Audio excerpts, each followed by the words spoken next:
Je donne l'exemple d'une patiente qui est enceinte, sa mère meurt pendant qu'elle est enceinte, et l'enfant vient au monde, elle donne le prénom de sa mère, et cet enfant deviendra sa mère symbolique. Cet enfant de l'aimer, la mère a pu l'aimer.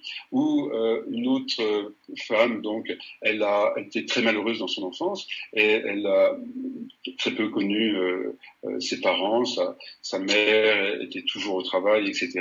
Donc, j'ai un enfant qui est moi. C'est-à-dire, je vais lui donner ce que j'ai pas eu. Je vais lui éviter ce que j'ai subi.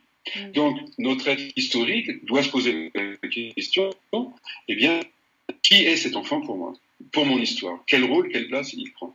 Quelle date de naissance il a? Je pense à une autre patiente. Donc, son fils est le 13 janvier. Et le 13 janvier, 12 ans auparavant, est mort son frère d'un problème rénal. Elle n'a jamais fait le deuil de son frère, qui est mort le 13 janvier. Donc, elle s'organise inconsciemment pour faire une conception au mois d'avril, un accouchement donc le 13 janvier, donc à la même date de la mort. Et elle donnera le même prénom.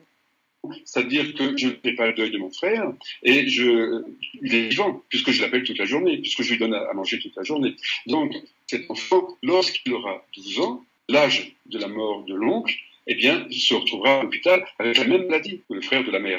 Mais, qu'est-ce qui va se passer pour cet enfant? Il va guérir. Donc, il fallait bien que j'ai un enfant avec le même prénom que mon frère. Il fallait bien qu'il ait la même maladie que mon frère pour le guérir. Puisque derrière tout ça, bien, je suis coupable de ne pas avoir sauvé mon frère.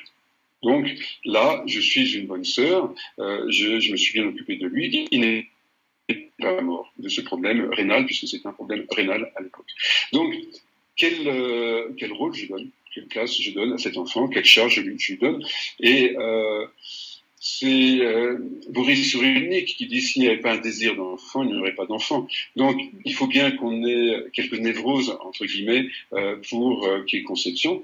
Et comme Yehudi Menuhin, dont le père voulait jouer du violon, mais le grand-père a refusé qu'il joue du violon. Donc, qui est cet enfant? Et à partir de ce moment-là, de cette prise de conscience, je peux dissocier l'enfant de cette réparation, de cette frustration, de ce rôle, de ce personnage, de cette identification à mon père, à ma mère ou à moi quand j'étais petit.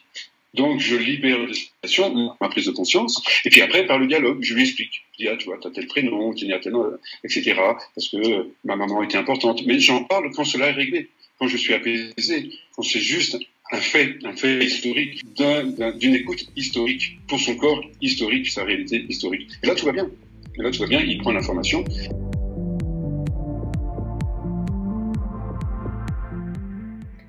J'entends que je peux retirer ma perception de parent, ma projection de parent sur mon enfant, pour le rendre à lui-même, par la mise en conscience et par de mon histoire et la verbalisation de ce que c'est une fois que c'est nettoyé pour l'enfant. Mais de manière plus quotidienne, en dehors de ce travail de fond qu'idéalement il aurait fallu que je fasse avant d'être enceinte et avant de donner naissance, pour être sûr de dégager mon enfant, de donner naissance à un enfant qui est lui-même et pas une projection ou une continuité de moi-même ou de mon histoire. Au quotidien, avec un enfant qui tombe malade, mais on va dire sur des petites pathologies infantiles, que ce soit sur des otites, sur des rhumes, etc. Comment je peux accompagner mon enfant avec